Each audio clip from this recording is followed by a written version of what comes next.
Hey there, English learners! Welcome back to another episode of the English Leap podcast, your go-to English podcast for learning English and picking up some real-life wisdom along the way. I'm Erin. And I'm Evan. We're so glad you're here with us again. And if you tuned in last time, you know we started talking about some powerful life lessons, the kind that stick with you and really make a difference. That's right. And honestly, those lessons weren't just helpful, they were eye-opening. We talked about ways to shift your mindset, boost your confidence, and take meaningful steps toward the kind of success you're aiming for. And if you haven't listened to that episode yet, definitely go check it out. It's packed with real-life experiences, actionable advice, and simple changes you can make that really move the needle in your personal growth. We've already shared a few of those lessons, and trust me, that was not the end of it. Today, we're back to continue the conversation with even more insights, and maybe help you see things in a way you haven't before. So stick around, because the things we're discussing today might just be the ones that resonate with you most. And who knows, maybe they'll even change the way you think or live. And before we jump into the good stuff, here's a quick heads up. We've created a free PDF guide for today's episode packed with key takeaways, comprehension questions, and grammar practice to help you apply everything we're sharing today. You'll find the link in the description, grab it, and make the most of this episode. It's a great way to review and practice at your own pace. All right, ready for round 2 of real talk, lessons learned, and a bit of inspiration along the way? Yes, let's dive into it. The next life lesson is one that really helps you move forward without getting stuck. Progress over perfection.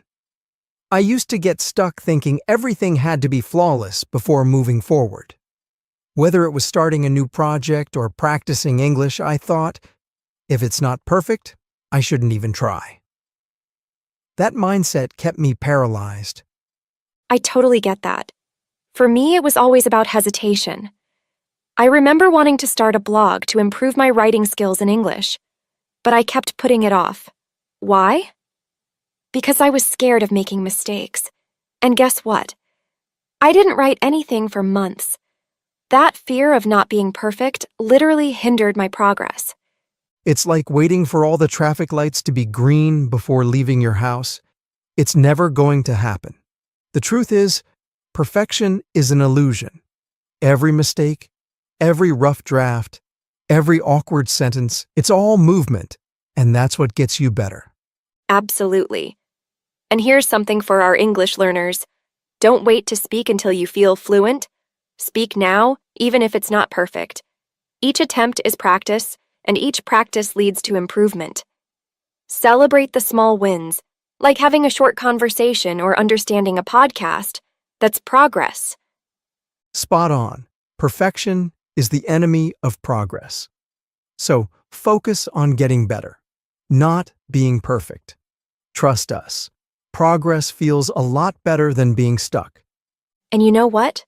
When we stop chasing perfection and just start taking action, something amazing happens.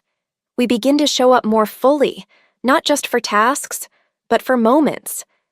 And that brings us to a lesson I've really come to value. Yes, this one hits hard. Presence over distraction. Let's be real. Distractions are everywhere. With all the buzzing phones, notifications, and to-do lists, it's easy to be in a place physically but not mentally. I've had entire conversations where my brain was somewhere else, thinking about dinner or what's next on my schedule. Haha, same. I used to try multitasking all the time, listening to a podcast while checking emails, cooking, and texting.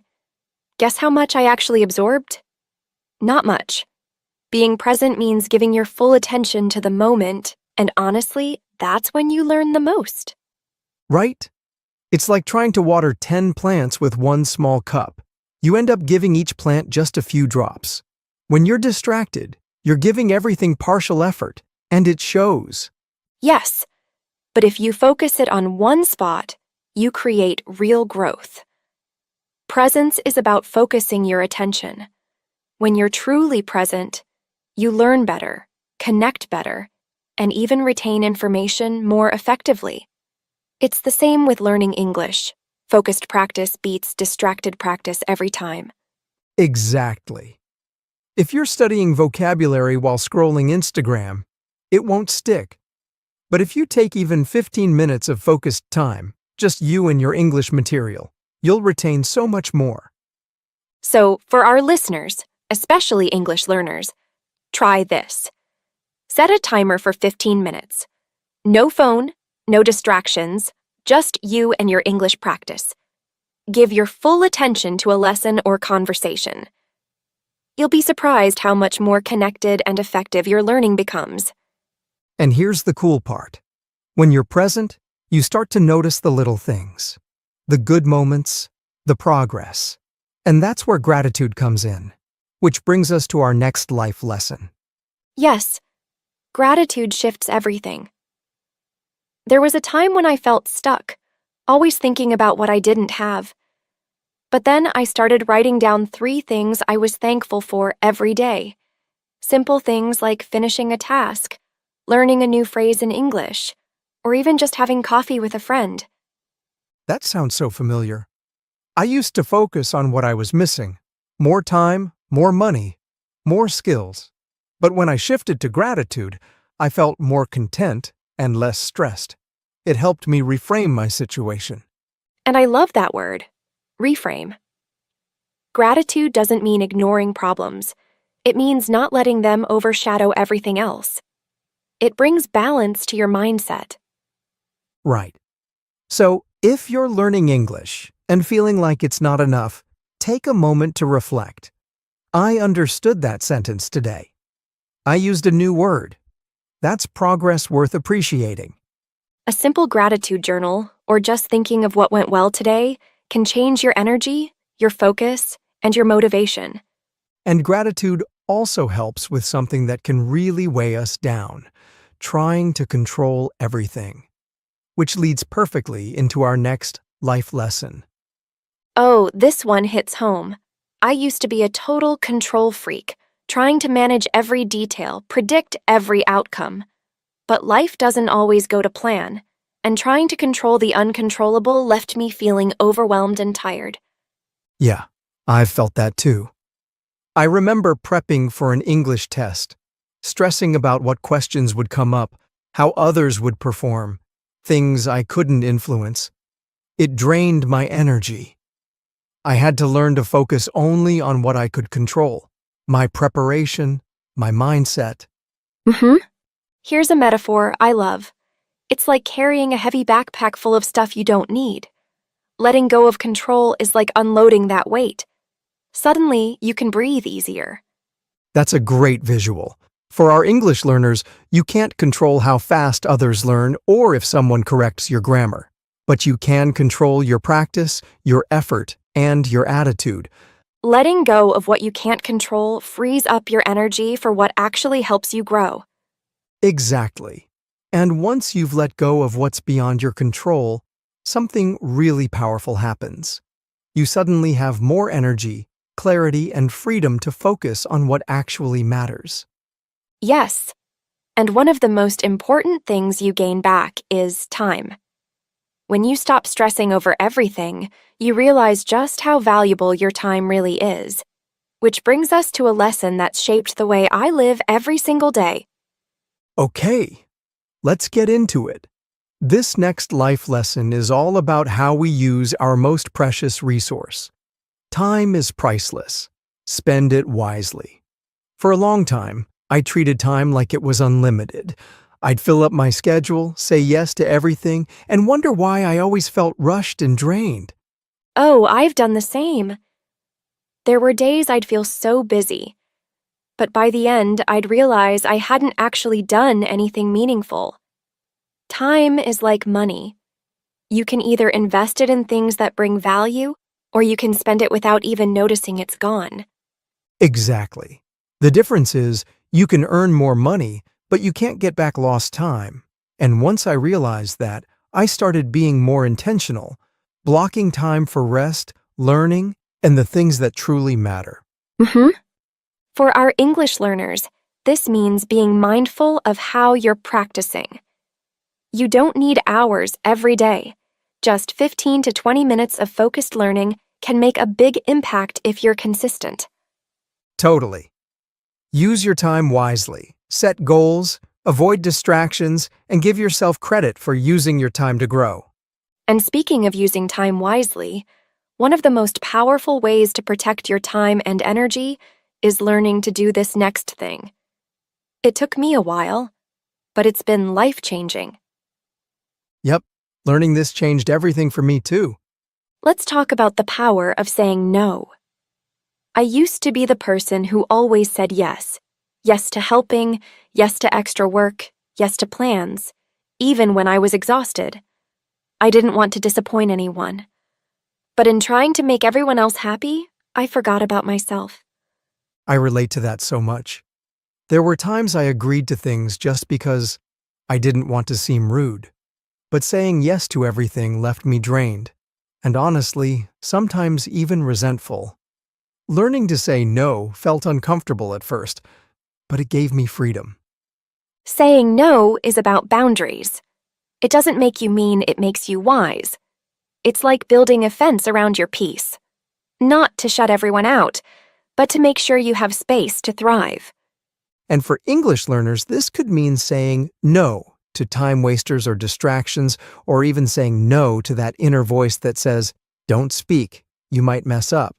Saying no to fear lets you say yes to growth. Exactly.